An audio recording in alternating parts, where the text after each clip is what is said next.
Bueno, pues hoy vamos a informar sobre la campaña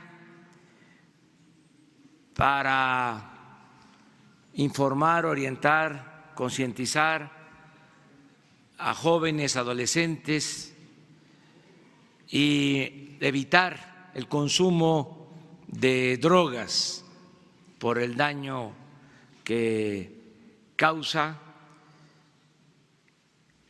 todo lo relacionado con las adicciones, el daño a la salud, el daño social, todo el sufrimiento que significa la drogadicción.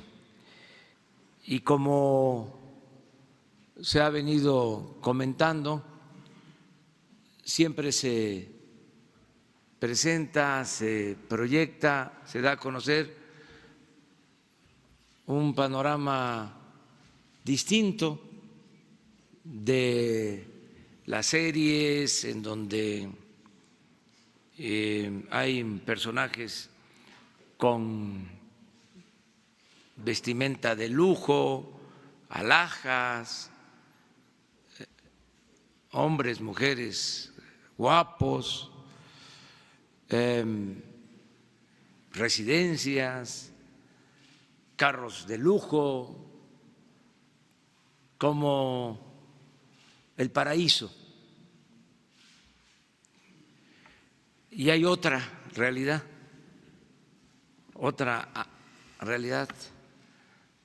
amarga, que no se conoce mucho, no hay información suficiente. Entonces, hemos decidido dar a conocer todo el sufrimiento que significa el tomar el camino de las drogas. Desde luego, no es una campaña aislada, se inscribe en el plan de atender las causas que originan la drogadicción, la inseguridad y la violencia. Por eso se está impulsando el bienestar, porque la paz y la tranquilidad son frutos de la justicia, el que haya oportunidades para los jóvenes, que no nos quedemos nada más en etiquetarlos como ninis, como se hizo en los gobiernos anteriores, y se les dio la espalda y se les dejó en estado de indefensión y fueron enganchados muchos y tomaron el camino de las conductas antisociales. Ahora hay programas para el bienestar, hay becas, hay trabajo para los jóvenes como nunca. El día de hoy puedo decir que vamos a llegar a la meta de 1 millón de jóvenes trabajando en el programa Jóvenes Construyendo el Futuro.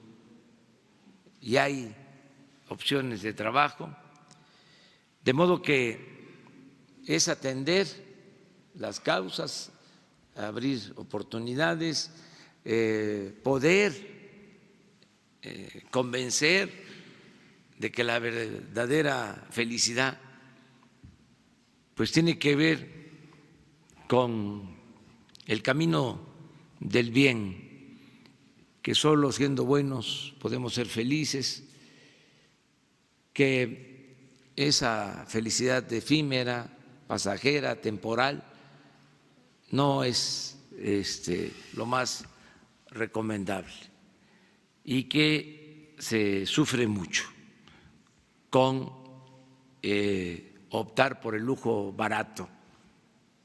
Entonces, esta campaña lleva ese propósito. También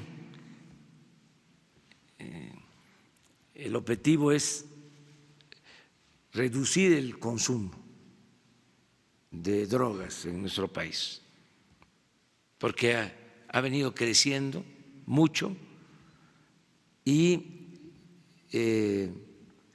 si no actuamos frenando, deteniendo el consumo, es difícil, muy difícil, complicado garantizar la seguridad pública, la paz, la tranquilidad. Porque ¿qué sucede si un joven es enganchado, cae en la drogadicción? Para adquirir la droga tiene que dedicarse a actividades ilícitas. Entonces, tenemos que prevenir por todos los medios y se está trabajando de manera muy profesional este asunto. He venido insistiendo mucho porque era algo que teníamos pendiente. No podíamos echar a andar la campaña porque, aunque se están atendiendo a los jóvenes, no había una infraestructura de salud y de prevención para jóvenes. Ahora ya se está creando esta infraestructura para que los jóvenes puedan acudir a centros de orientación para los adolescentes que se están reforzando en instituciones del gobierno federal en todo el país. Entonces vamos a pedirle al doctor Hugo López-Gatell, subsecretario de Salud, que nos informe sobre esta campaña y que también nos den a conocer cómo va a ser la difusión en medios. Esto lo va a hacer Jesús Ramírez, y que nos ayuden todos. Es una campaña nacional muy importante. Entonces le damos la palabra al doctor Hugo. Gracias, presidente. Muy buenos días tengan todas y todos ustedes. Como ha señalado el presidente, estamos muy empeñados y muy comprometidos con esta campaña.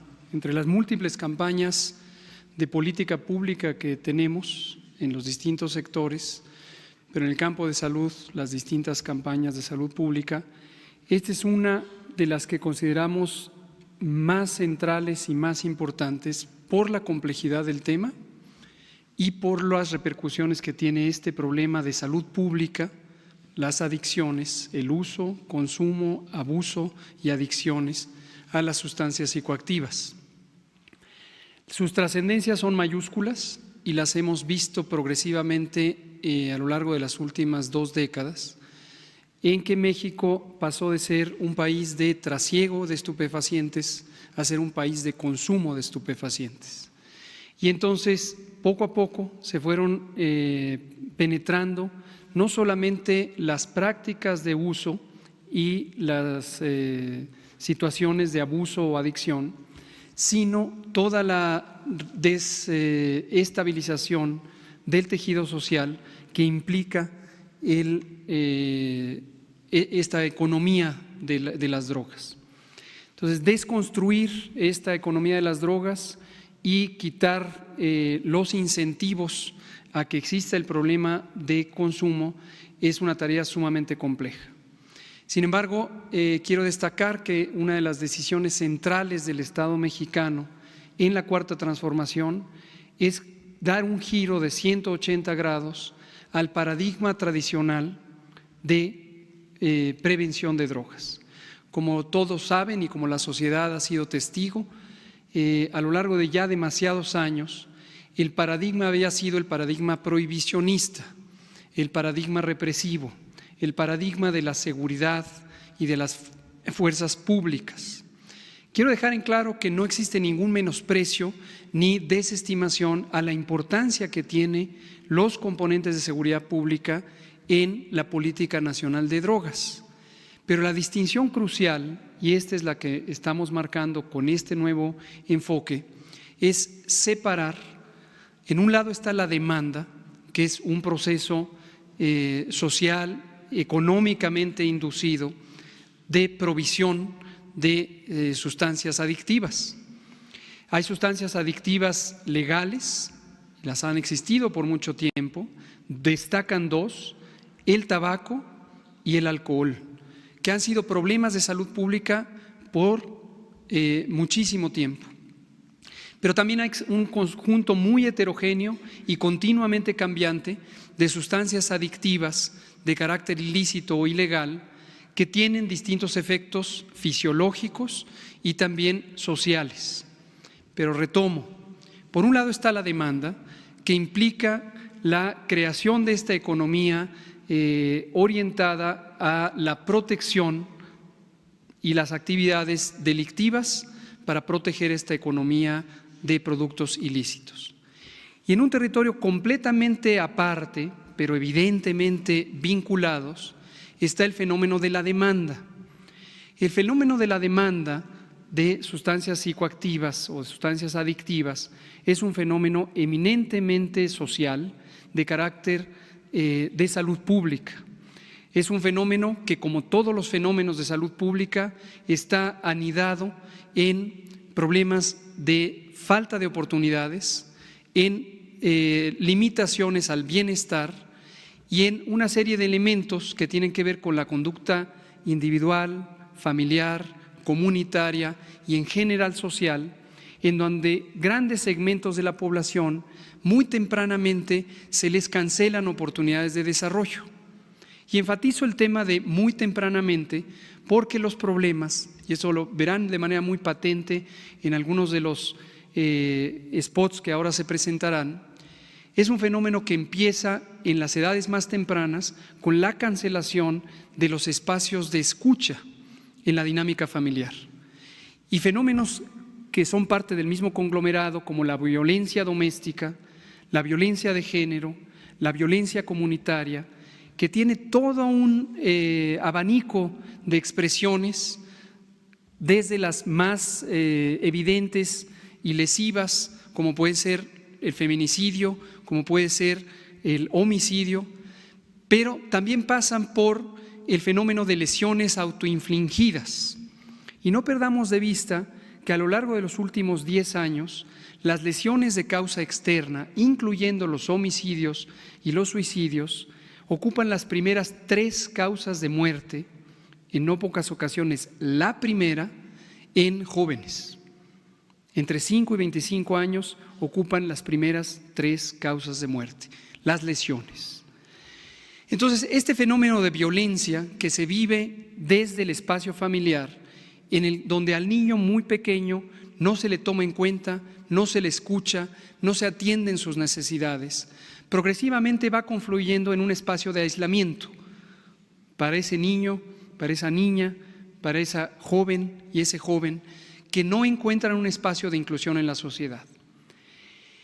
Cuando existe este otro fenómeno de una economía que incentiva el consumo de sustancias ilícitas, se encuentra una fórmula muy tóxica, muy lesiva para el desarrollo de la sociedad y de las comunidades y de las personas, en donde se encuentra una necesidad inducida por ese vacío social, ese vacío emocional, esta falta de sentido de pertenencia y de propósito en la vida, con una puerta falsa, un camino hacia una satisfacción inmediata. Y esta satisfacción inmediata tiene varios componentes.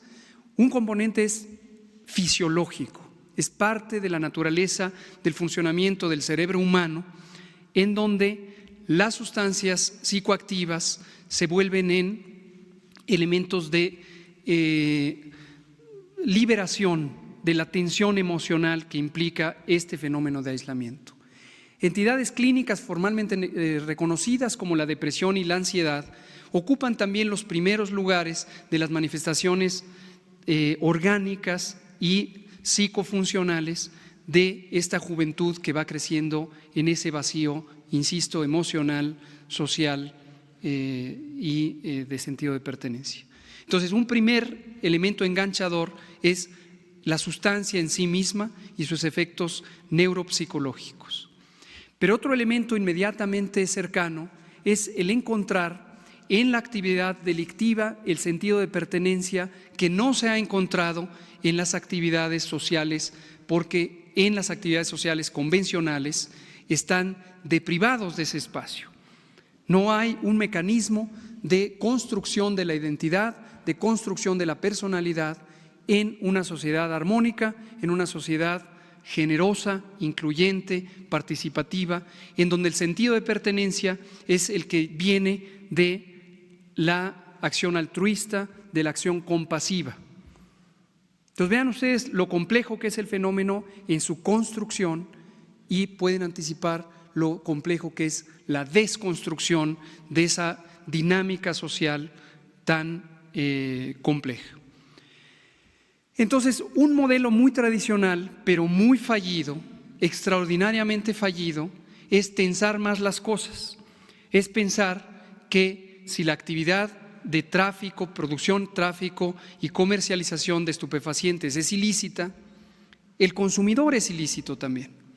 Y allí se ancló este fenómeno de criminalización, en donde este joven y mujer, hombre, necesitado de un espacio, necesitado de un significado, necesitado de una vinculación significativa en su vida propia, más interna y más profunda, pero también con sus seres cercanos, se le criminaliza y se asume automáticamente que si es ilícita la producción y si es ilícito el tráfico, él es ilícito, ellas son ilícitos.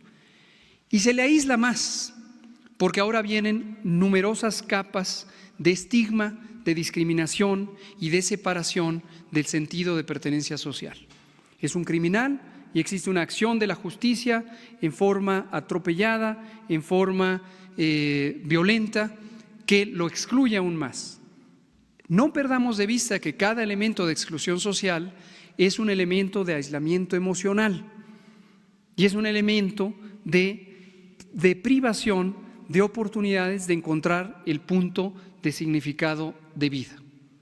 Entonces viene la criminalización, viene la acción de la justicia, viene la deprivación de la libertad en el sentido estricto de la palabra, porque una proporción inmensa de los jóvenes que están en las cárceles, locales, estatales y federales, son jóvenes que se ingresan por haber tenido una primera exploración de consumo de sustancias psicoactivas, por tener un uso de sustancias psicoactivas o por ser víctimas de un fenómeno complejo social de adicción. Entonces solo estamos echando más gasolina al fuego y estamos contribuyendo a la destrucción de la oportunidad de la paz. Juntos por la Paz, y por eso hemos seleccionado este nombre, implica el compromiso colectivo de toda la sociedad, de todos los sectores, público, social, privado, de los tres órdenes de gobierno, federal, estatal, municipal, de los tres poderes de la Unión, ejecutivo, legislativo y judicial, para girar 180 grados hacia un modelo de inclusión que nos lleve como referente a la paz, porque como bien dice el presidente y lo ha dicho repetidas ocasiones, no puede haber paz si no hay justicia. Y la justicia en este fenómeno tan complejo implica hacer justicia no solamente en el sentido formal de la aplicación de la ley, implica hacer justicia con ese vacío social y ese vacío emocional que centenas, millares, decenas y centenas de millares, millones de jóvenes, mujeres y hombres han tenido en nuestro país a lo largo de ya demasiados años. Termino señalando tres cosas. Uno es el carácter instrumental de esta estrategia. La estrategia implica la vinculación y en sí misma refleja el propósito, la vinculación institucional. Tradicionalmente nuestros programas sectoriales actúan uno a uno y buscan tener un impacto en un campo reducido de la acción que está delimitado por el ritual de la administración pública. Estas son tus atribuciones, estas son tus atribuciones, estas son tus atribuciones. Aquí no podemos hacer ese error, porque este fenómeno es tan complejo que si no tenemos una sinergia, una unidad de propósito entre las instituciones, son elementos que van a tener un bajo impacto. Entonces, la sinergia institucional es un elemento crucial. Hemos estado trabajando a lo largo de este mes en refinar los mecanismos para que la burocratización de la acción del ejercicio público no nos frene la posibilidad de tener unidad de propósito. Segundo elemento es la territorialización, y esto es un elemento que el presidente ha señalado para toda la política pública. La esencia es el estado crítico que guarda la nación tiene mucho que ver con el repliegue del Estado, del gobierno, respecto a con quien está obligado, que es la ciudadanía. Este repliegue implica burocracia, implica negligencia, implica no querer o no poder colaborar unos con otros, pero también implica la separación literal, territorial, respecto a los ciudadanos y las ciudadanas, respecto a las jóvenes y los jóvenes. ¿Cuánto tiempo tiene que transitar un joven o una mujer joven o una familia para acceder al siguiente punto que le va a permitir resolver sus necesidades? Necesidades que están consagradas como derecho y que obligan al gobierno, en sus tres órdenes, a poner en práctica servicios resolutivos, porque los derechos son de los ciudadanos y la obligación de cumplir con mecanismos efectivos para que se cumplan los derechos es del gobierno. Entonces, implica esa territorialización acercarse a ellos, no tener una ventanilla y esperar a que lleguen a una clínica, a esperar a que lleguen a un centro comunitario, a esperar a que lleguen a un espacio de recreación, porque en muchos esos espacios han sido degradados estructural y funcionalmente. Se necesita acercar el espacio resolutivo, la acción resolutiva, a las y los ciudadanos, donde están ellos. Hay que ir a recuperar el espacio público. Termino con ese punto. La territorialización implica rescatar el espacio público en favor de la salud, de la cultura, del bienestar, de la participación comunitaria, del espacio de identidad colectiva de las y los jóvenes. Y por eso hemos empezado el proceso de implantación tomando algunas de las regiones más críticas, no solo como tradicionalmente se hacía en términos de la magnitud absoluta del consumo de drogas, y mucho menos el punto donde existe como referente la criminalidad. Son objetivos importantísimos, pero si nos dejamos desviar solamente pensando en los indicadores de criminalidad como punto de entrada, vamos a caer, la inercia nos va a hacer caer en el mismo error de ver a jóvenes utilizando drogas y pensar que son criminales y tener una acción policíaca, una acción militar en contra de ellos. Criminalizar a la víctima en lugar de asumir la responsabilidad del Estado de brindarle los servicios. Vamos a empezar próximamente en la Tierra Caliente de Michoacán, en varios municipios, no todos ellos adyacentes, y esto atiende también a una identificación de oportunidades de confluencia, donde hay unidad de propósito también con el gobierno estatal y con los gobiernos municipales y con las distintas organizaciones que han estado comprometidas con este tema. No quiere decir focalizar para excluir a todos los demás, que quede muy claro.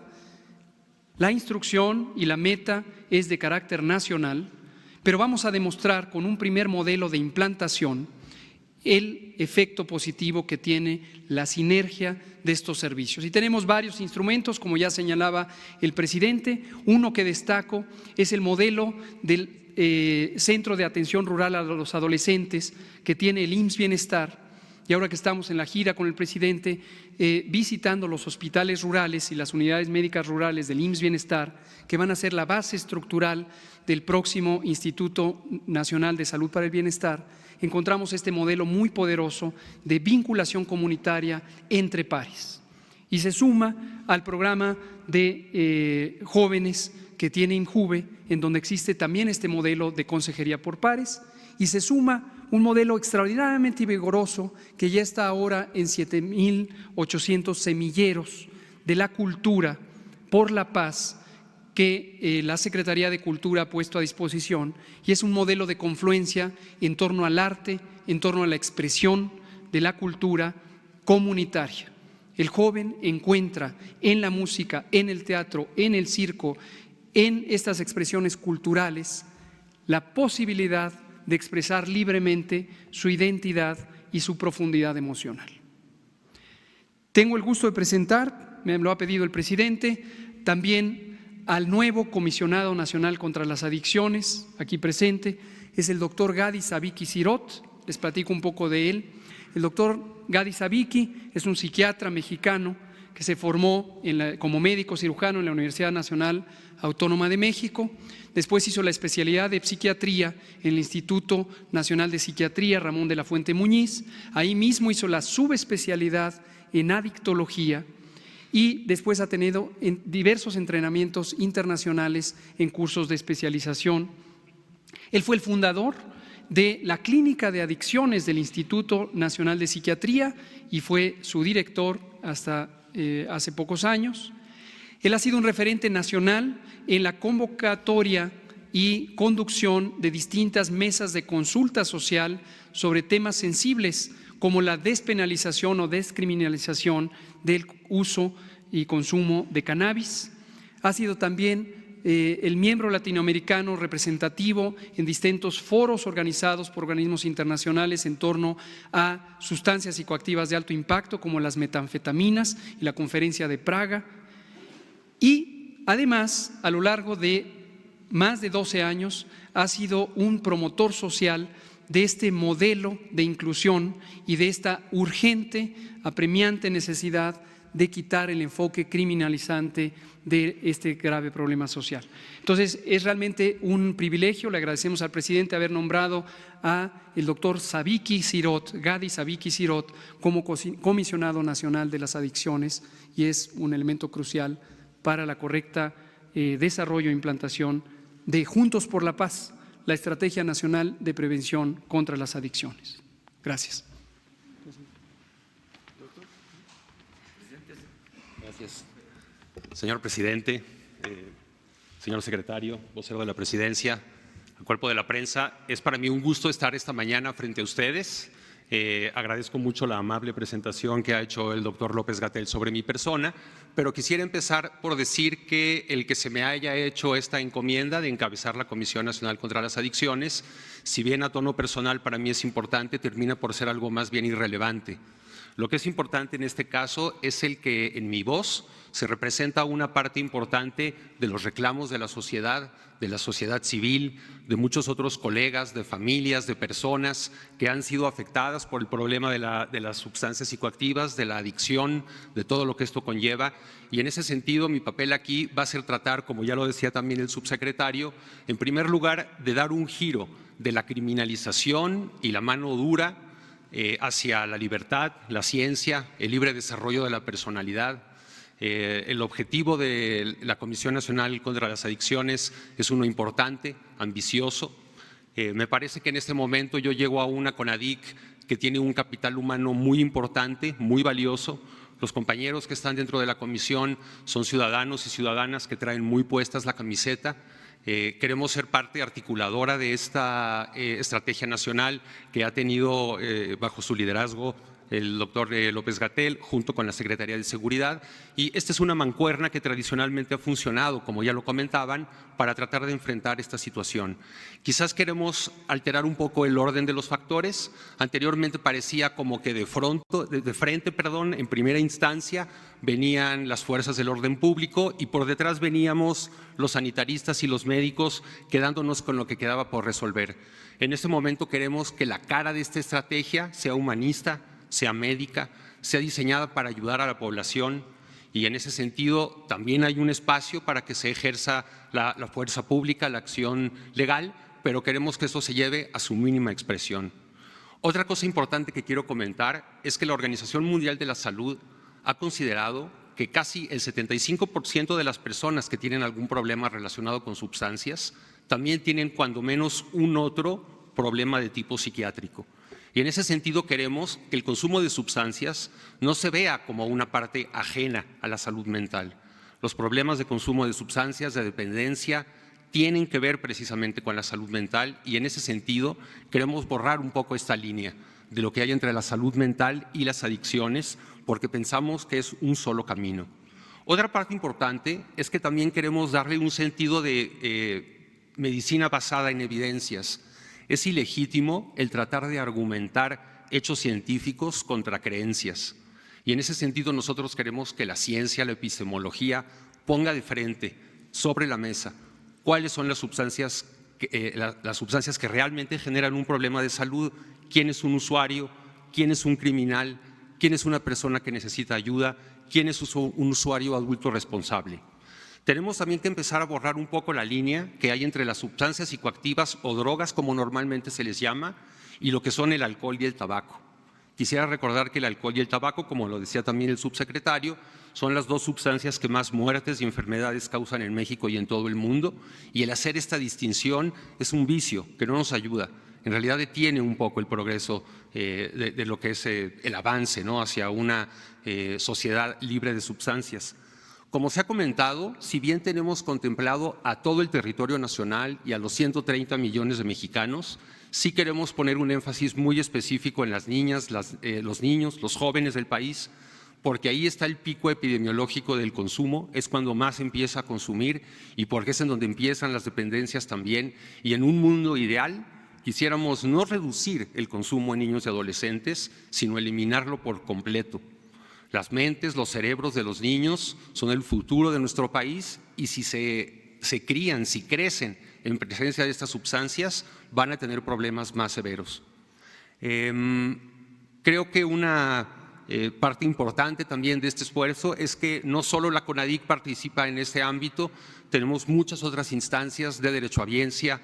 En esta gran empresa nacional participan literalmente todas las entidades de la federación, las secretarías, las instituciones. Es uno de los puntos más transversales que podemos ver en la actividad de nuestro país. En el problema de las sustancias confluye la cultura, las drogas, la medicina, la hacienda pública, los medios de comunicación. Afortunadamente tenemos en el vocero de la presidencia a una persona muy sensible frente a este tema, que ha estado consultando, y hemos tenido una serie de reuniones agotadoras entre todos nosotros para poderle dar un cuerpo realmente humanista y efectivo y moderno y científico a esta campaña que es tan importante. Creo que se ha dicho lo más sustantivo con respecto a esta gran iniciativa nacional. Yo estaré a cargo del CONADIC y estaré haciendo lo que toca desde esta instancia, pues para articular este gran esfuerzo y para darle el sustento científico y técnico que amerita. Como se había comentado también, para mí esta es una oportunidad especial porque yo vengo del otro lado de la mesa. Usualmente a mí me tocaba pues criticar o tratar de hacer señalamientos de cómo las instituciones funcionan, y el día de hoy me doy cuenta de qué tamaño es el problema realmente y cuáles son los recursos con los que contamos. Quiero decir que mis predecesores han hecho un buen trabajo. No nos encontramos un ámbito de las adicciones desierto. Hay personas que ya han trabajado arduamente, que han hecho avances, que están muy capacitados. En México tenemos una serie de profesionistas de muy alto nivel, reconocidos en todo el mundo y listos, dispuestos para remangarse la camisa y empezar a trabajar, que ya lo hemos empezado a hacer, de hecho, desde la semana pasada, por el bien de la sociedad, el bien de la juventud y por acercarnos a este anhelo de una sociedad libre de adicciones y sin problemas adictivos. Yo quería comentarles este breve mensaje. Agradezco la palabra al señor presidente, que siempre ha estado respaldando este esfuerzo, siempre recordándonos que tenemos que bajar la atención a la comunidad. El hecho de que nosotros mejoremos las condiciones de vida de la población, eliminando la desigualdad, dando oportunidades, recuperando el espacio público, va a hacer que de manera indirecta haya una repercusión positiva en este panorama. Yo sí quiero pensar que vamos a poder ver algunos indicadores que últimamente han crecido. Esperaremos que empiecen a disminuir en breve y les iremos reportando sobre esto paso a paso. Sin más, por el momento los dejo y agradezco su escucha. Muchas gracias, doctor. Gracias.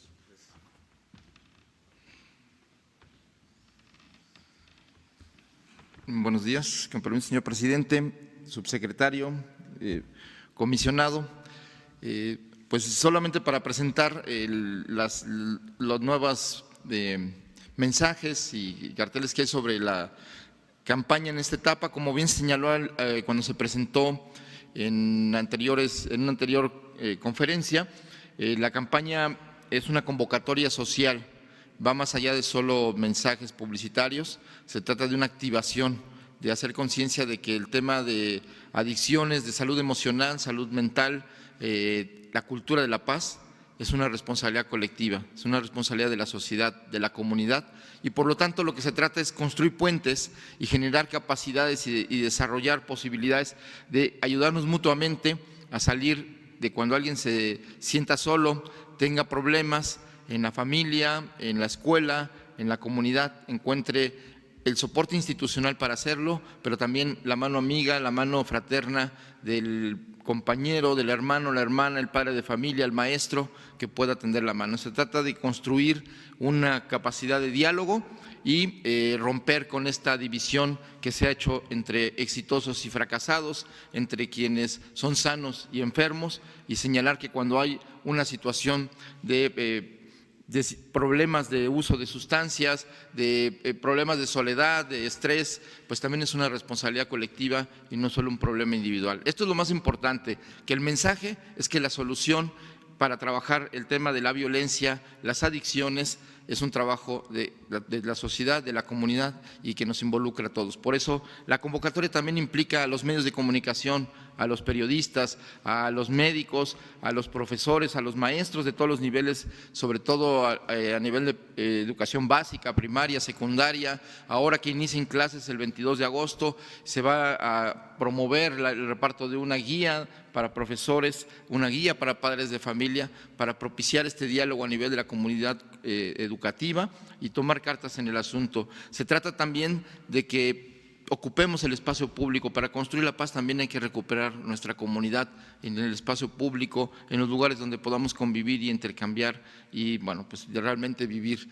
Y en ese sentido, parte de la campaña de información, de visibilización de esta situación es un llamado a salir, a romper el miedo y un poco en una frase se puede sintetizar: de la casa a la plaza, a convivir intergeneracionalmente, todas las generaciones, todos niños, jóvenes, adultos mayores, padres de familia, de volver a recuperar nuestras plazas, nuestros parques, porque pues, es el espacio social natural, y ahí es donde vamos también a potenciar capacidades culturales, encuentros, información, por supuesto con la convocatoria a la constitución de clubes por la paz, que van a ser estos semilleros donde se va a ofrecer, donde se va a poder dar información, donde se va a tender la mano, se va a poder canalizar a la atención y tratamiento a quienes lo necesiten, pero también se va a ofrecer una serie de actividades culturales, de formación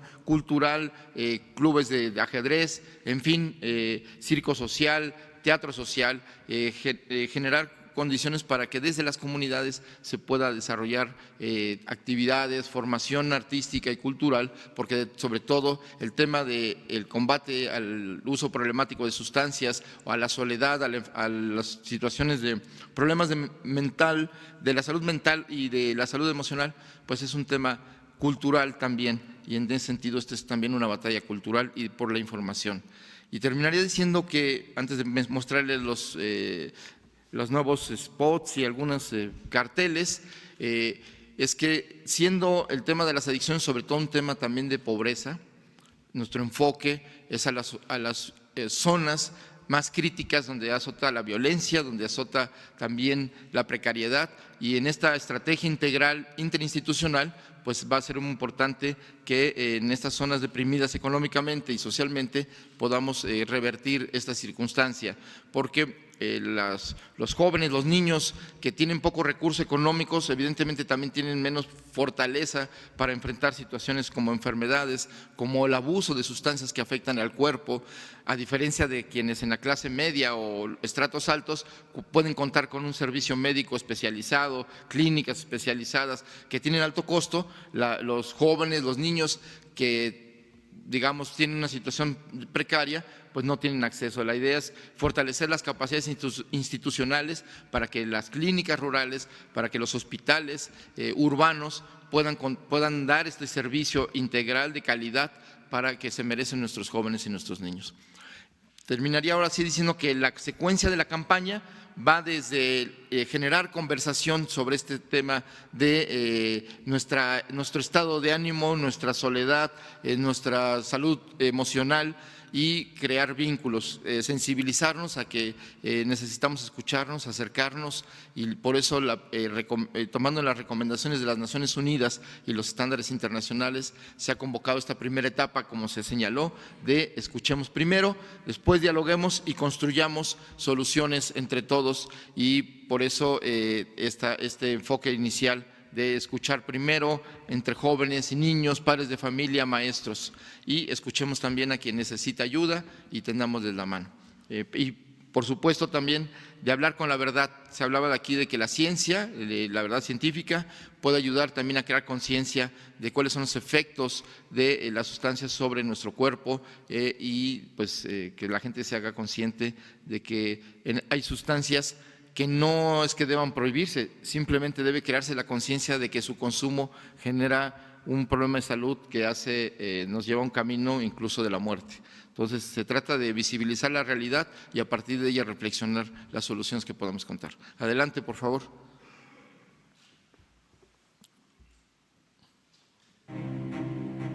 Escucha su mirada. Escucha su habitación. Escucha sus amistades. Escucha sus horarios. Escucha su soledad.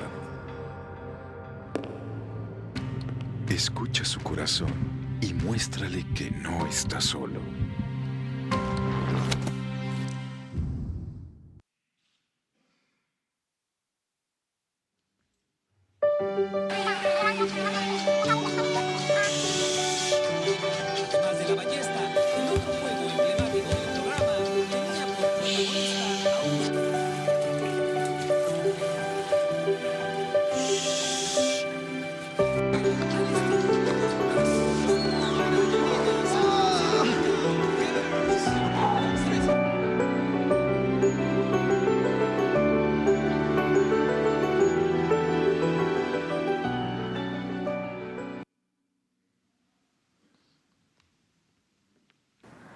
La que más me dañó fue la cocaína, que nada más fue medio año, pero sí me acarrió muchas consecuencias, demasiadas, al grado de empezar a robar. Voy, me destrozo, consumo, llego a mi casa y finjo que todo está bien, que ya voy a cambiar, cuando la realidad no era esa. Mi mamá cae en una depresión tan fuerte que llegó a parar al psiquiatra y yo es cuando me doy cuenta, digo, ¿qué estás haciendo, Ricardo, no? Fue un extremo que ya empecé a darme cuenta cómo ya mi vida empezaba a cambiar, dejaba de estudiar, dejaba de hacer mis responsabilidades por estar consumiendo, ¿no? Mi vida era estar consumiendo, estar en el relajo, y empecé a ver cómo descuidé mi vida o las cosas importantes.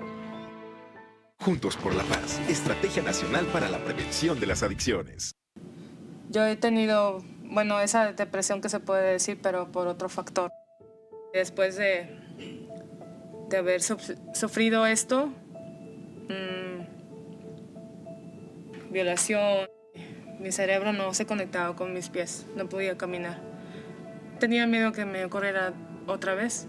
El peso de una comunidad marginada, aislada, crítica, violación y todo lo demás. Cuando estaba pues más pequeña, ¿no? Una niña, no podía con las críticas. Quise hacerme daño porque la crítica o todo el peso lo tiene la persona que es violentada, no el violentador ni nada de eso. La música, el canto es medicina que cura el alma, que te cura más allá de tus heridas más profundas que tengas en tu corazón o en tu mente. Y yo creo mucho en el arte y la música porque eso fue lo que a mí me salvó. Itasi que Sarah Monroy pemba. Es que quizás costing, mos ejepetica tipcania. Es que quizás gas pojemos ka.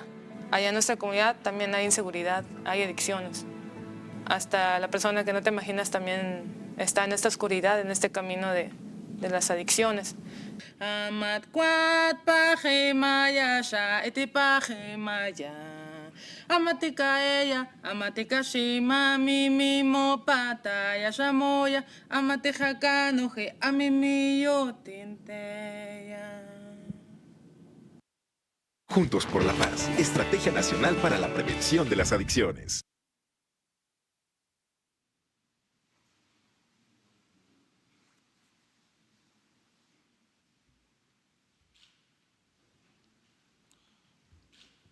Aquí nada más señalar que hay diferentes niveles y públicos, aunque el enfoque es a niños y adolescentes, vamos a hacer una especial campaña de información sobre algunas sustancias químicas que están generando ya un problema, una pandemia en nuestro país, particularmente la metanfetamina y el fentanilo, que es una nueva droga que es muy adictiva y que la primera engancha y que sus consecuencias a la salud son muy graves y en corto plazo.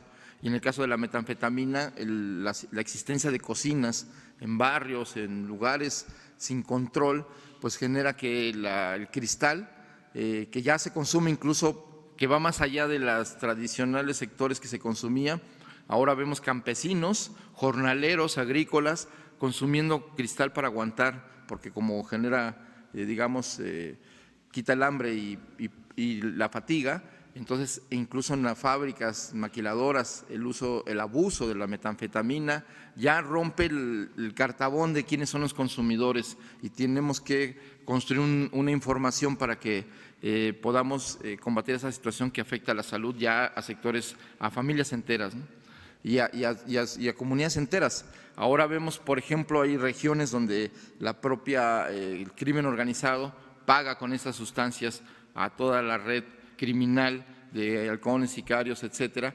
Y entonces realmente hay regiones del país donde la mayoría de los jóvenes están enganchados en estas sustancias. Entonces tenemos que establecer estrategias informativas y muy localizadas y focalizadas para poder lograr esta conciencia y que la gente sepa qué puede suceder en el abuso de estas sustancias y ofrecer alternativas de otro tipo, laborales, educativas, en fin, de formación artística, además de la atención médica y el tratamiento. Bueno, muchísimas gracias, presidente.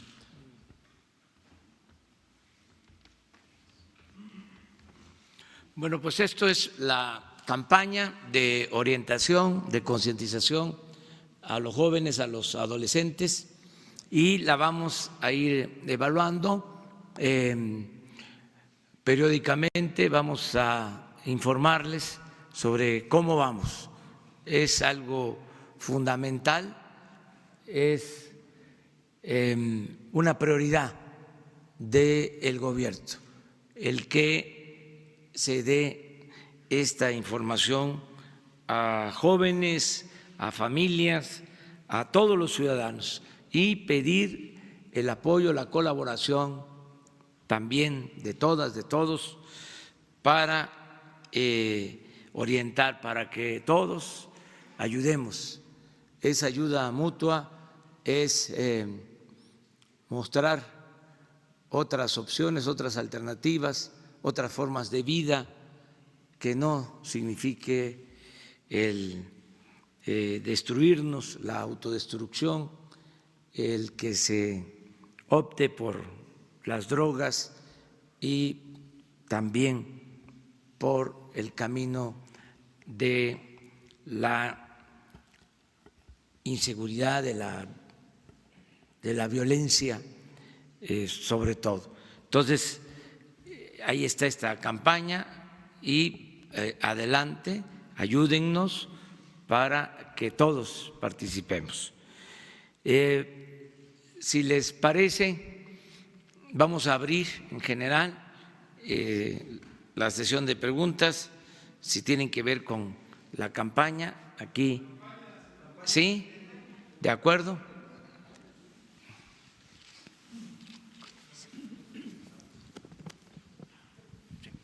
Federico Lamont. Señor presidente, en lo que compete a usted, si estaría en condición de establecer una campaña para declarar santuario antidrogas a las primarias y secundarias. Esto se planteó hace varios años, pero a la fecha no existe el compromiso de un gobernante para llevarlo por igual. En el hoyo de Ixtapalapa, en la delegación más poblada de la Ciudad de México, o Anapra y Loma de Poleo en Ciudad Juárez, o en Metlatónoc y Cochuapa el Grande en el estado de Guerrero, por un lado. Y para el señor subsecretario o para el relevo del doctor Mondragón y Calv, preguntarle si ya existe una estadística respecto a esta cruzada o campaña para el consumo de jóvenes estudiantes de primaria y secundaria, porque la última referencia que tenemos es hasta el 2014 o 2016. Esa sería la primera pregunta, señor presidente y señor subsecretario, y al sucesor de Mondragón y Calv. Sí, me gustaría declararlo, lo hago con mucho gusto, el que las escuelas, los centros educativos, los hogares estén libres de adicciones, pero pues no es solo con buenas intenciones, tenemos que atender el problema, prevenir, que es el propósito, que podamos convencer, persuadir, más que lo prohibitivo, como aquí se ha dicho, de que hay otras opciones, hay otras formas de vida, y esto tiene que ver con mejorar las condiciones de vida, las condiciones de trabajo, hacer más humana la convivencia, fortalecer valores, apoyarnos mucho en la familia, la importancia que tiene la familia, lo hemos dicho en otras ocasiones, la familia es la principal institución de seguridad social que hay en nuestro país y han habido muchos problemas de desintegración de las familias. Hay que procurar que se mantenga la familia unida, que continúe esa tradición, esa costumbre que viene de lejos, de ser fraternos en lo familiar, que es como un tesoro que tenemos los mexicanos, con todo respeto a otros países. Lo he dicho en otras ocasiones, lo repito ahora, las familias en otros países no tienen la fraternidad, la ayuda mutua que se tiene en las familias mexicanas. Hablábamos de que hay países en donde los hijos van creciendo y los padres quieren que se vayan de la casa. Nosotros tenemos una tradición distinta. Nosotros no queremos que nuestros hijos se vayan. A veces digo que por eso también abusan y se están todo el tiempo. Si le va mal a un miembro de la familia, acuden en su apoyo otros miembros de la familia. Si no fuese por esa solidaridad familiar, que es una de las características de nuestras culturas, sería un infierno el país con la aplicación de lo que fue la llamada política económica neoliberal. ¿Cómo se resistió? Por los valores culturales, morales, espirituales, por la cohesión de las familias. Entonces, tenemos que atender las causas, fortalecer valores y orientar. Esto es muy importante porque aunque lo hacen, incluso se debe de reconocer, pero no es suficiente lo que se transmite en los medios de comunicación. Esta campaña queremos que sea intensa. Ofrecemos por anticipado disculpas por las molestias que pueda causar, pero va a ser insistente, como nunca. Todos los tiempos en radio y en televisión, la contratación de publicidad va a estar orientada durante mucho tiempo a esta campaña, porque es fundamental. Pero contestando a tu pregunta, yo lo deseo hacer, declarar que son santuarios de libertad, escuelas que no tienen problema por consumo de drogas, que no debemos de permitirlo de ninguna manera, pero tenemos que hacer labor, mucha labor para eso. Y finalmente, el extinto premio Príncipe de Asturias, Carlos Fuentes, recomendó ante un similar de usted en los Estados Unidos, Bill Clinton, la despenalización en el consumo de las drogas. Tenemos que analizarlo, no descartar nada que signifique atender este grave problema de salud. Pero tenemos que verlo con responsabilidad.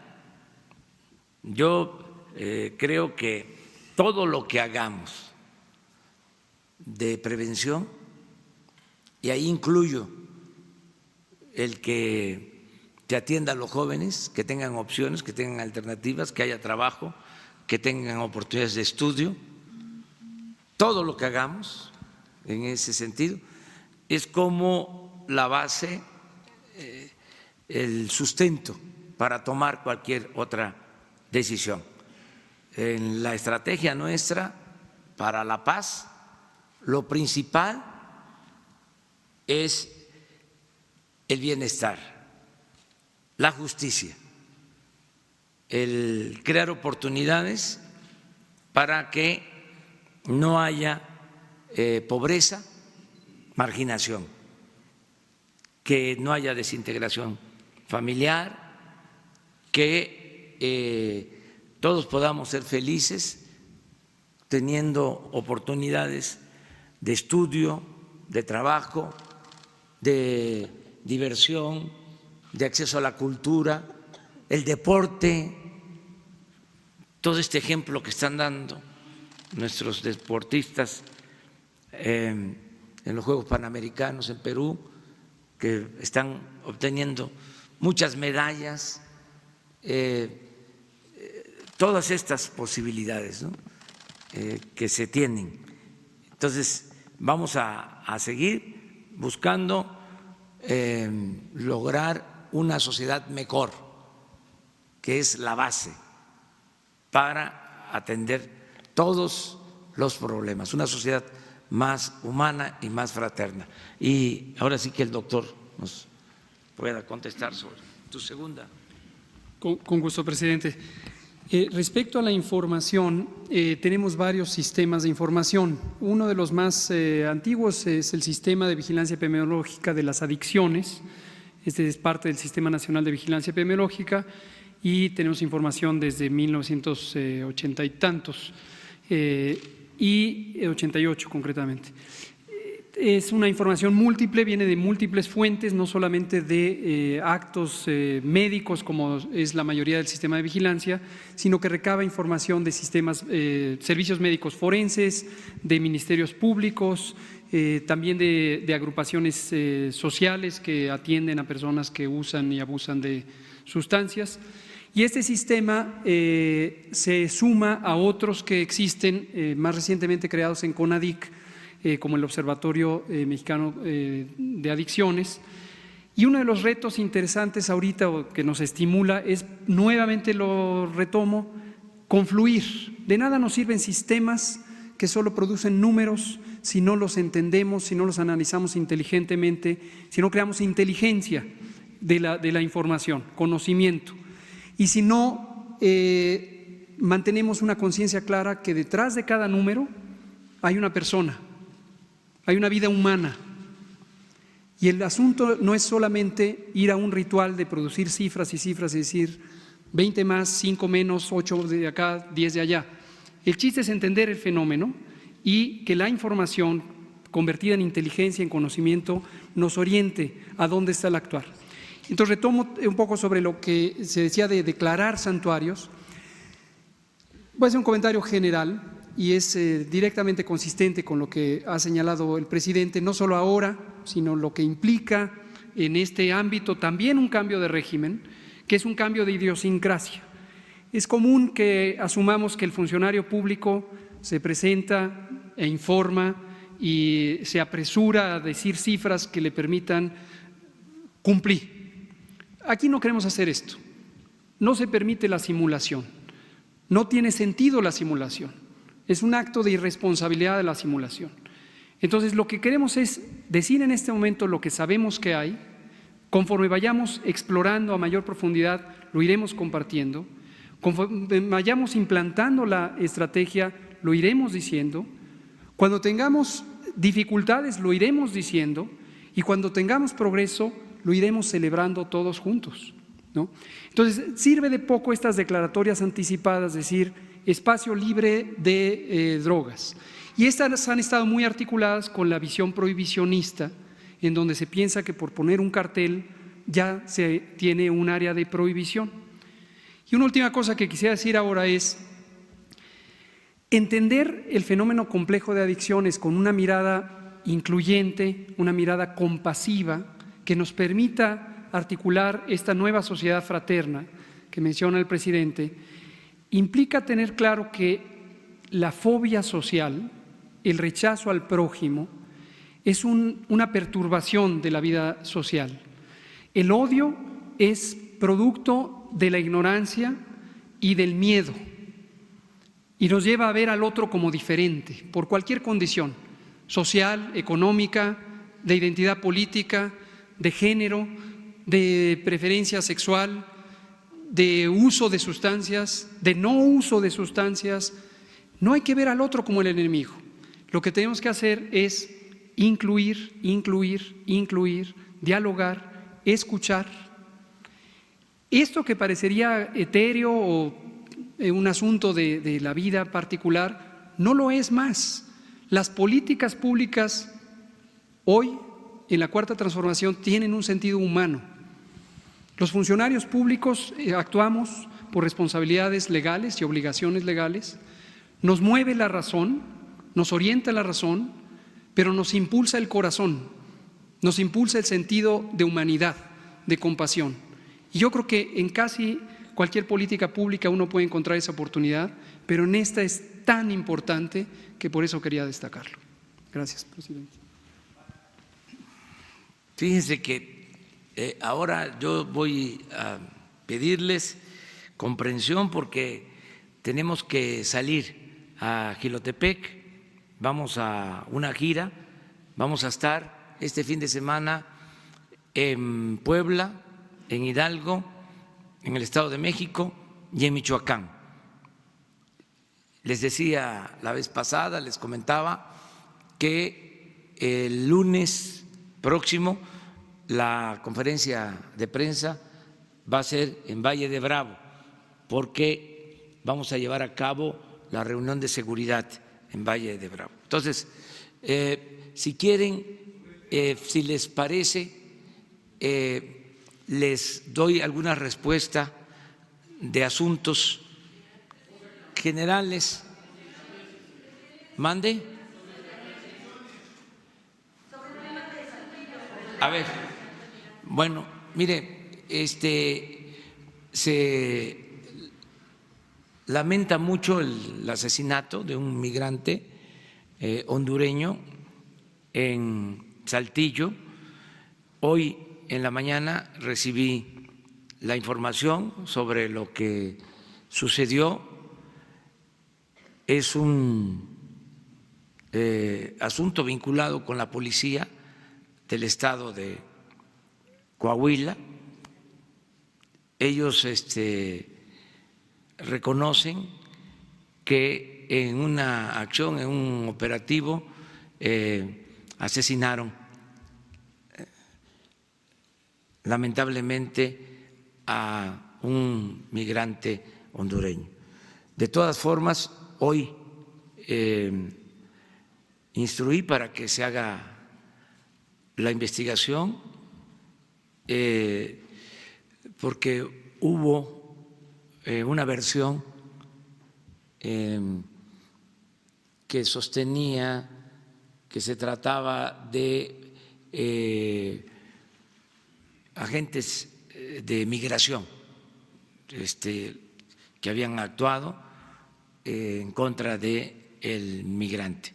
Estoy pidiendo una investigación y desde luego está haciendo lo propio la Fiscalía del Estado de Coahuila, y nosotros vamos a informar en el transcurso del día con más precisión sobre este tema. Gracias. Sin embargo, la Casa Migrante Saltillo ya desde hace más de una semana había dado señales de que habían rondines de militares, principalmente por la Casa del Migrante, sí, y precisamente incluso la CNDH emitió algunas medidas cautelares. Presidente, saber si se atendieron estas medidas cautelares y si esto no pudo haber sido precisamente causa de a lo mejor del temor de los migrantes por este tipo de acoso, que así fue como lo señalaban por parte de elementos, sobre todo federales, y a lo mejor tal vez por miedo corrieron, porque se habla de que incluso hubo disparos y que se repelió precisamente esta agresión, pero bueno, pues se cuestiona si un migrante pudiera tener incluso un arma de fuego. Vamos a aclararlo bien, pero nosotros somos respetuosos de los derechos humanos y se recomienda, además es una convicción, de que no haya acoso, mucho menos violación a los derechos humanos, y que se atente contra la vida de las personas. ¿Se va a investigar si en efecto hubo Sí, estamos analizándolo. La vez pasada se informó que era un patrullaje que no tenía el propósito de introducirse en la casa. No creo, porque no es ese el propósito. O sea, no hay esa intención. Ese es mi punto de vista. Respeto la opinión de todos, pero no somos represores. No vamos a hacer racias, no van a llevarse a cabo masacres como sucedía en los gobiernos anteriores. Entonces, es otra cosa completamente distinta.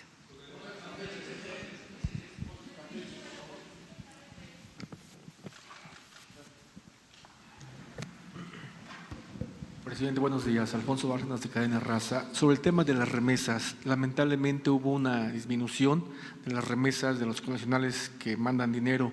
¿A qué atribuye esto, presidente? ¿Se debe a la situación que está pasando con Estados Unidos de los migrantes y se había comprometido precisamente a tener aquí un directivo de un banco para dar a conocer cómo van y si van a bajar las comisiones precisamente? ¿Qué mensaje les da, presidente? Pues fíjese, me río porque no cabe duda de que cada quien tiene su manera de ver las cosas, ¿no? Yo siempre digo que tengo otros datos y hasta se burlan, porque la información que tengo sobre las remesas, o sea, cada quien lo ve de acuerdo a su visión, ¿no? Y es legítimo. Pero el dato que yo tengo es que en remesas es el semestre en que se han recibido más remesas desde que se está midiendo, desde que se tiene información sobre remesas. Entonces, a lo mejor te refieres, porque eso digo que depende de cómo vea uno las cosas, ¿no? A lo mejor te refieres de que bajó en junio con relación a junio del año pasado. Sí, de todas formas, aunque hubo esa disminución, en el semestre es el de mayor envíos de dinero, de recursos de nuestros paisanos a sus familiares, los héroes vivientes, nuestros paisanos migrantes que siguen apoyando a México porque esa es la principal fuente de ingresos que tiene nuestro país, sobre todo la fuente de ingresos que más beneficia, que más ayuda, porque se distribuye por todo el país el apoyo que envían nuestros paisanos. Entonces, esa es la información que tengo yo. Y respecto a las comisiones que se había acordado para ver… Sí, quedamos, pero yo creo que se entregó la información de las comisiones, las bancarias. Sí, las entregaron.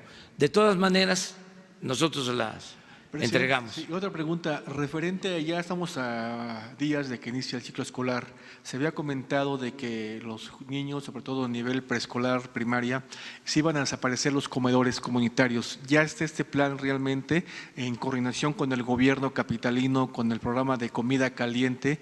Efectivamente van a desaparecer los comedores en las escuelas, con el fin precisamente de garantizar la comida a todos. Continúa. Y no haya discriminación de que unos sí comen o no comen, y también sobre todo también porque hay escuelas que están haciendo negocio con ese tipo de comedores que está manejado por un particular. En este caso, ¿cómo va a ser en ese nuevo ciclo escolar? Pues hay que ver a qué se refiere esta información. En el caso de la ciudad se tienen comedores o se tenían, no sé, es el gobierno de la ciudad. Y en el caso de los estados hay desayunos escolares que son parte del programa de desayunos escolares que tienen los gobiernos de los estados. Como está actualmente, o sea, lo que puedo decir es que no se suspende ningún programa que tenga que ver con la alimentación de los niños, para ser claros, pues, porque luego pues se puede pensar de manera distinta. Aprovecho también para aclarar y más informar y aclarar de que se firmó el contrato o se firmó la revisión del contrato colectivo con el sindicato de trabajadores petroleros. Y un periódico, El Reforma, dice que nos venció el sindicato o el líder del sindicato. Aprovecho para pedirle a Reforma que revise cómo se llevaron a cabo las cosas. Le voy a pedir al director de Pemex que dé a conocer los términos en que se firmó el contrato, porque, contrario a lo que dice el Reforma, obtuvimos un ahorro en prestaciones que se otorgaban a dirigentes sindicales. Obtuvimos un ahorro de 1.600 millones de pesos.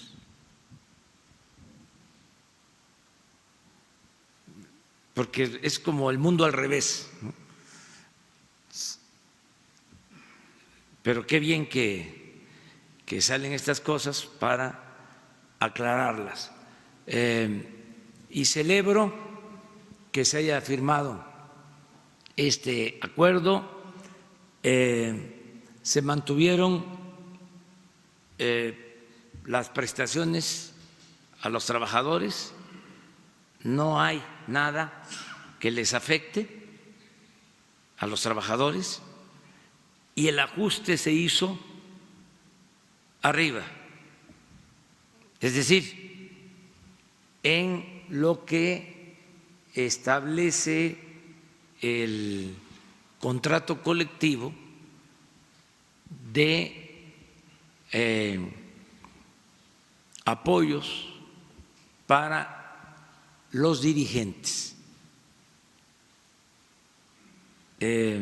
gastos de comisión, de viáticos, todo eso que está establecido en el contrato. Se llegó a un acuerdo de una disminución del orden del 80%. Entonces, hoy le voy a pedir al director de Pemex que informe. No dejo de reconocer también que hubo voluntad de parte de los dirigentes, porque se trata de algo que ya habían logrado, que tenían establecido en el contrato. Y en este caso fueron sensibles y entendieron que ya no es posible mantener esas prestaciones muy especiales para la dirección del sindicato. El gobierno es respetuoso de los sindicatos y lo que busca es convencer de que ya no puede haber privilegios para nadie.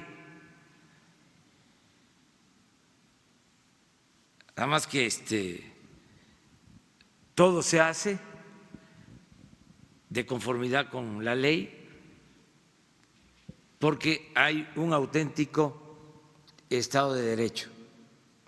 No se pueden imponer las cosas, no se puede desconocer un contrato colectivo.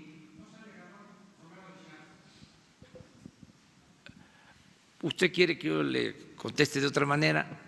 No le voy a contestar así, con todo respeto a usted.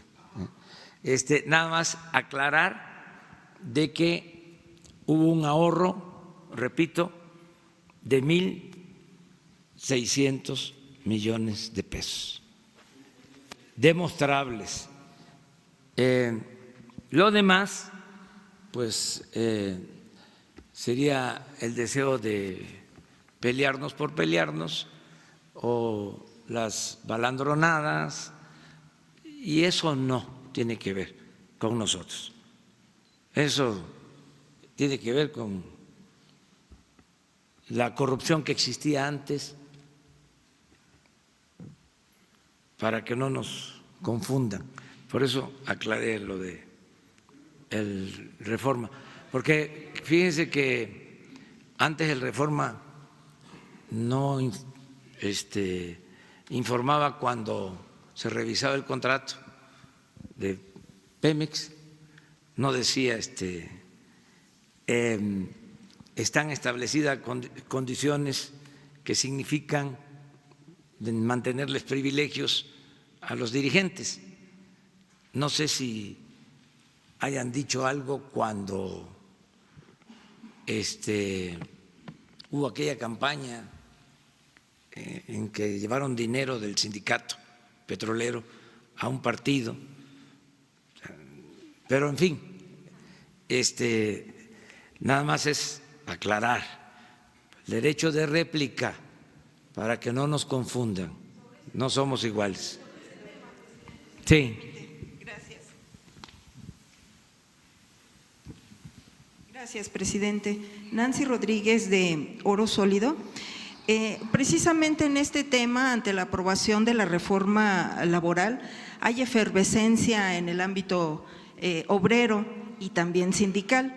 En nuestro medio hemos publicado cuestiones, han venido aquí de Cananea, de los de Luz y Fuerza, de algunos sindicatos nuevos que quieren surgir en la Secretaría de Relaciones Exteriores, en Sedesol. Presidente, a mí me gustaría, si usted me lo permite, si pudiera hacer un pronunciamiento por un lado y por otro un posicionamiento a lo siguiente que le voy a plantear, por favor. Durante este periodo neoporfirista que usted acaba de acuñar hace unos días, o de pillaje, quedó prácticamente prohibido escribir sobre luchas obreras por instrucciones presidenciales. Yo cubría el sector obrero, por eso se lo digo. Las secciones del sector obrero desaparecieron. En las redacciones ya no se hablaba de esto, incluso los medios públicos también dejaron de escribir sobre el sector obrero. Se dejó de hablar de los despedidos de la Volkswagen en aquel entonces, de Corona, de Flecha Roja y hasta la fecha, como usted lo acaba de señalar. Pero además, señor presidente, en este periodo empezó la compra de líderes sindicales y el deterioro, pues obviamente, de las condiciones laborales de los trabajadores y también del salario.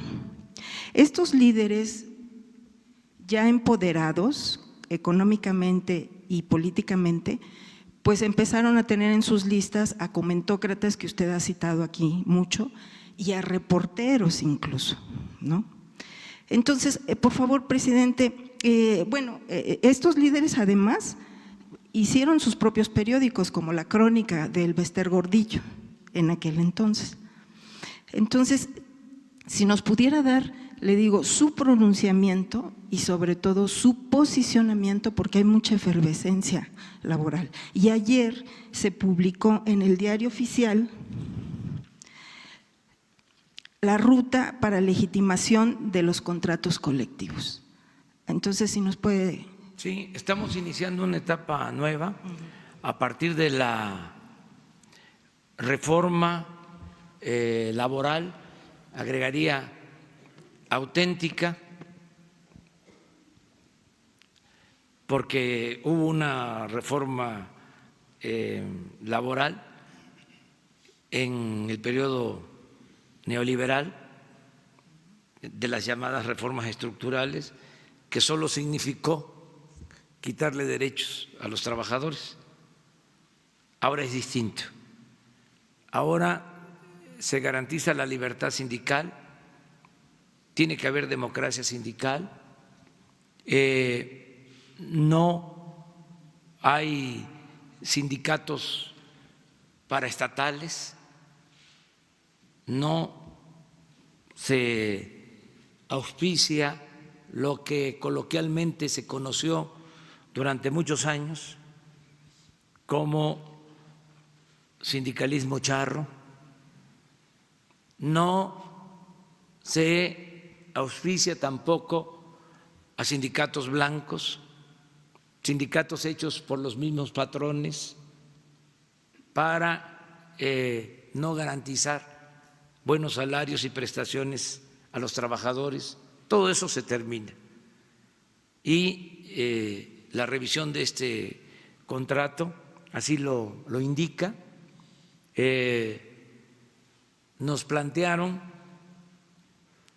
que estaban dispuestos a bajar la edad de jubilación, mejor dicho, aumentar la edad de jubilación. Dijimos no. A lo mejor a eso se refiere el Reforma, porque ellos tienen una concepción conservadora. Dijimos no. Lo que queremos es que se bajen los privilegios de arriba, de los dirigentes, no de los trabajadores. Esto se los comento porque son las nuevas reglas. No vamos nosotros a afectar a los trabajadores, al contrario, tenemos que proteger a los trabajadores, que mejoren los sueldos. Es una vergüenza, es inhumano que el salario en México sea de los más bajos del mundo, que no haya prestaciones sociales para los trabajadores. Toda la mal llamada reforma laboral consistió en eso, en poder contratar por hora a los trabajadores y no reconocerles prestaciones y poderlos correr también sin garantizarles sus derechos. Eso no. Entonces, sí inicia una etapa nueva con libertad sindical, con elección de los dirigentes mediante voto libre, secreto, directo, y también algo que es importante, respeto a la autonomía de los sindicatos, que el gobierno no intervenga en la vida interna de los sindicatos. Si nos toca participar, que actuemos como jueces, es decir, que haya justicia, que no haya sindicatos predilectos del régimen, eso se termina, que sean los trabajadores los que decidan quiénes van a representarlos. Ese es el planteamiento que tenemos. Aquí aprovecho también de una vez porque me tengo que ir. Acuérdense que no voy en helicóptero, ya no hay helicópteros que los usaban, porque de eso no se habla, como si todo eso hubiese pasado hace un siglo, ¿sí? O 2 siglos. Antes usaban los helicópteros hasta para ir a jugar golf. Entonces, yo tengo que ir a Jilotepec por tierra, por carretera. Entonces, aprovecho nada más para decir también de que ayer se difundió el hecho de que se había aprendido a un periodista en Santa Lucía. Ya se aclaró, este periodista entró con 2 ayudantes, 2 escoltas, que al mismo tiempo son escoltas que le proporciona la Secretaría de Gobernación, mejor sí, la de protección a periodistas para defenderlos y protegerlos sus derechos humanos,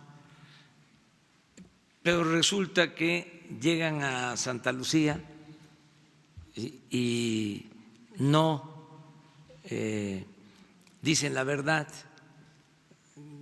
hablan de que iban a la clínica,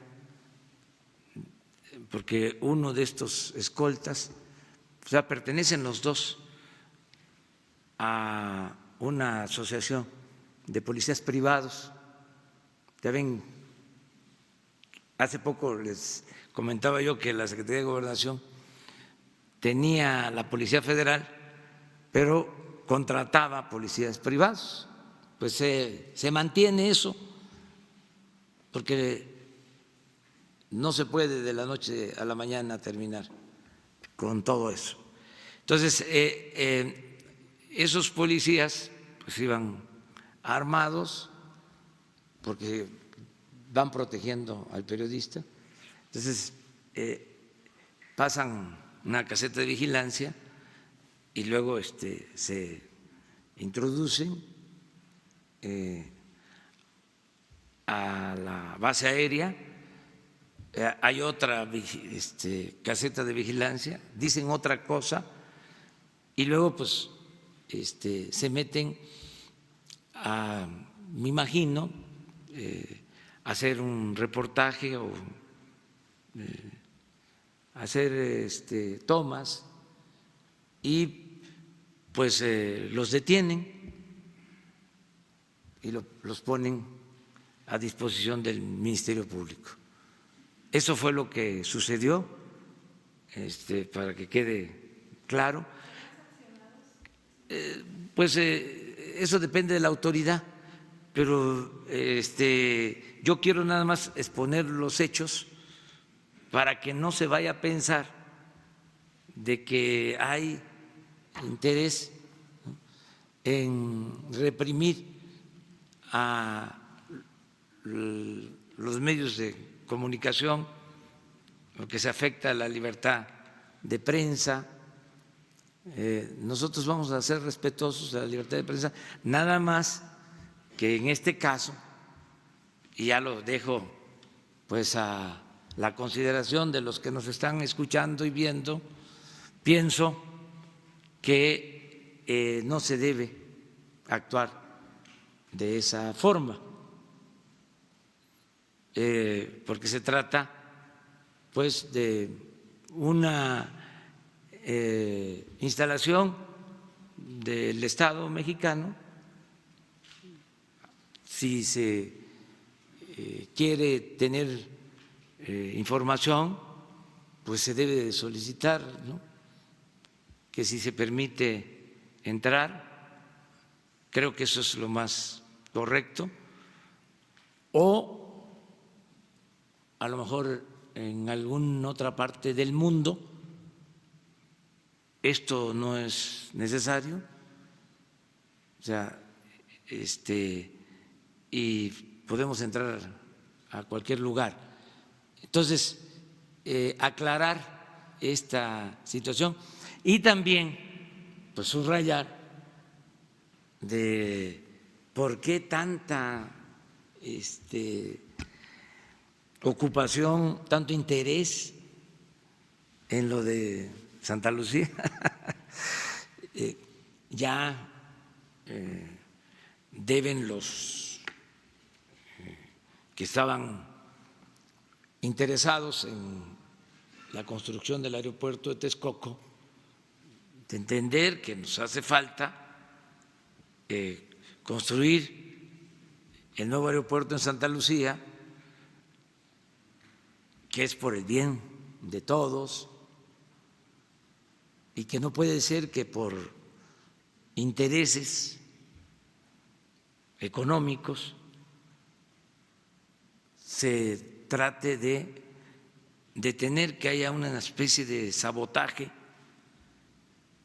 legal con amparos y con acciones de este tipo propagandísticas en contra para evitar que se haga una obra importante que nos va a significar un ahorro de 100,000 millones de pesos. Si van a robar 100,000 millones de pesos,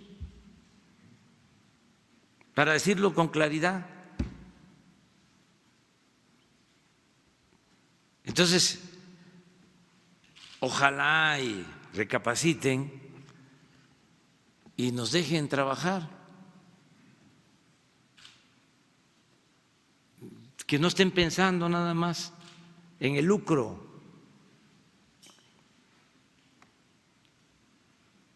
Antes decía yo, ya no lo puedo comentar, pero por única vez, que no tienen llenadera. Ya cambiaron las cosas, se acaba la corrupción y no somos represores ni autoritarios, estamos luchando por la democracia, para hacer valer la democracia y para garantizar las libertades que son sagradas.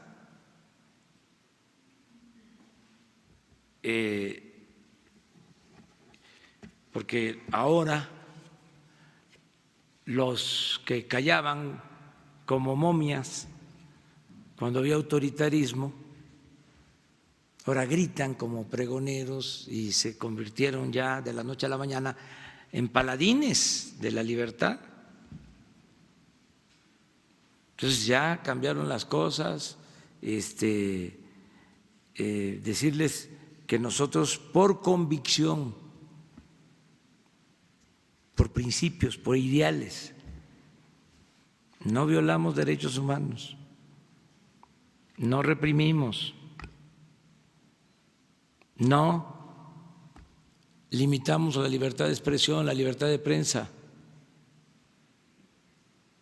Es un asunto de convicción, así nos formamos. No venimos pues de la corriente conservadora, somos progresistas, queremos que haya justicia, respetando las libertades. Entonces, aclarar esto, ¿no? También. Y que en los medios, en este caso, por ejemplo, se comente lo que realmente sucedió. O sea, porque queda como que se detuvo a un periodista y no se explica la razón o el motivo. Y desde luego creo que es un asunto más que nada de imprudencia, de irresponsabilidad, no es un delito, o sea, desde mi punto de vista, grave, es una forma de actuar, pero no se vale el estar mintiendo. Ahí sí, nada de estar diciendo mentiras, porque mientras tengamos la posibilidad de replicar, aquí vamos a estar contestando a todo. Muchas gracias, nos vemos.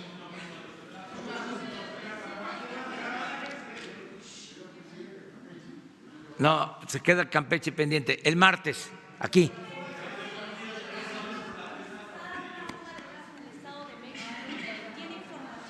¿Le han dado información Sí, sobre eso? sí, ahora. Porque incluso ya hay algunos poblados que se están desalojando. Sí, sí, ya hay una acción en ese sentido. ¿Se está reactivando el huachicol? No, esa es otra cosa también que aprovecho para decir. Salió un reportaje de estas fuentes diciendo de que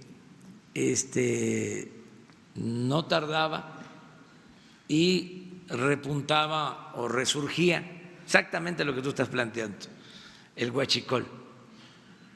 No, sigue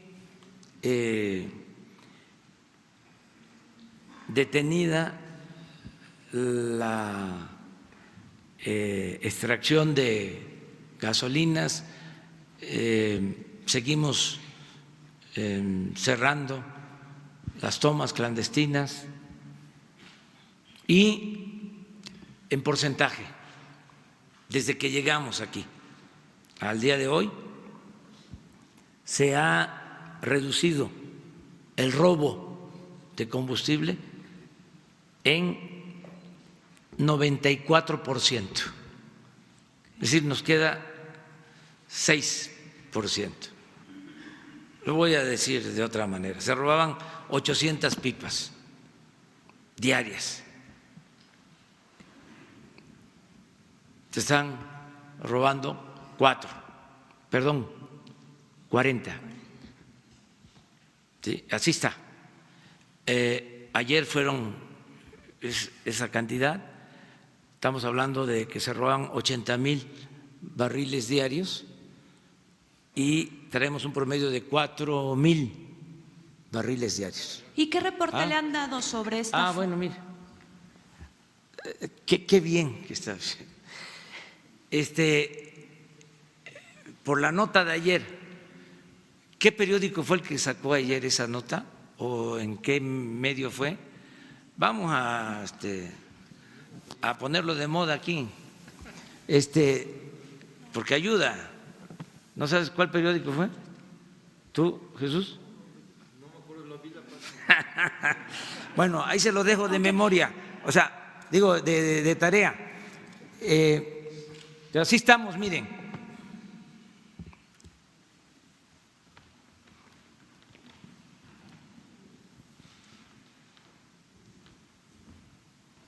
Eso fue ayer. Miren allá cómo estaba.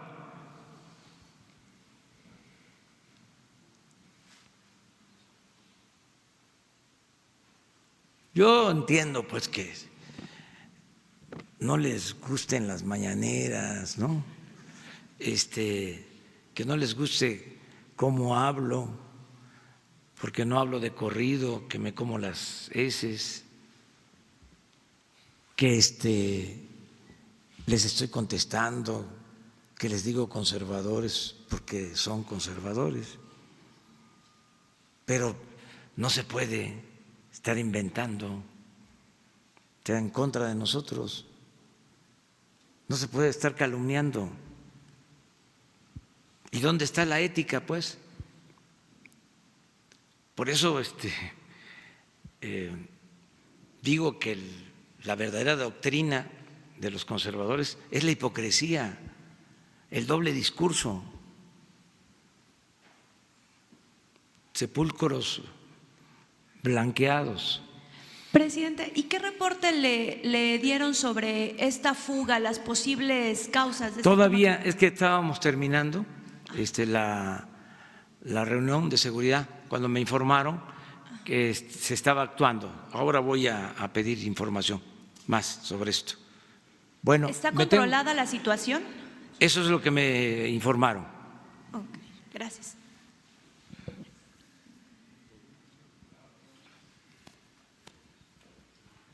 Presidente, buenos días. Amador Narcia, de Sí. Noticieros Televisa. Preguntarle sobre la presa El Zapotillo. Se dice que con su construcción se inundaría los poblados de Temacapulín, Acacico y Palmarrejo, esto en la región alteña de Jalisco. Víctor Toledo, secretario del Medio Ambiente y Recursos Naturales, dice que este proyecto es inviable, pero parece que no todas las personas en su administración piensan lo mismo. Quisiera saber qué nos podría decir al Estamos respecto. a punto de llegar a un acuerdo.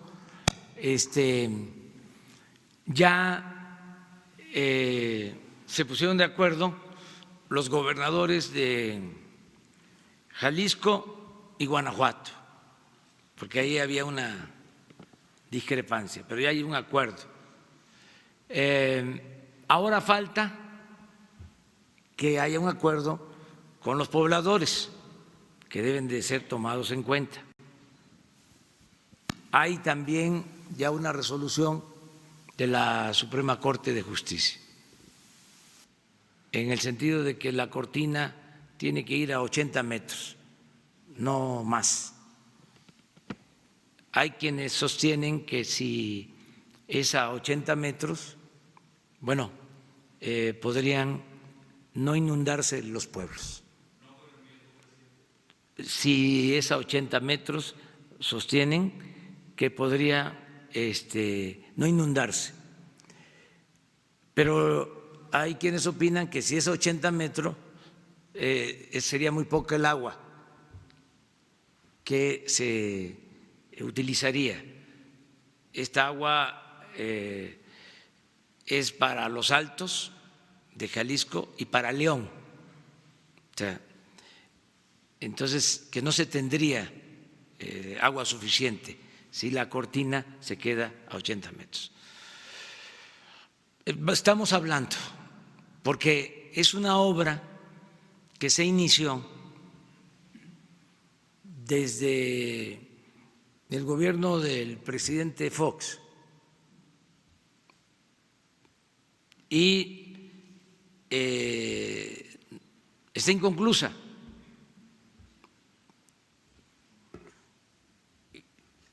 Ya hay una inversión pública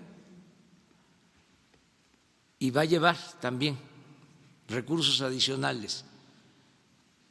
Entonces tenemos que buscar la manera de llegar a un acuerdo, pero escuchando a los pobladores.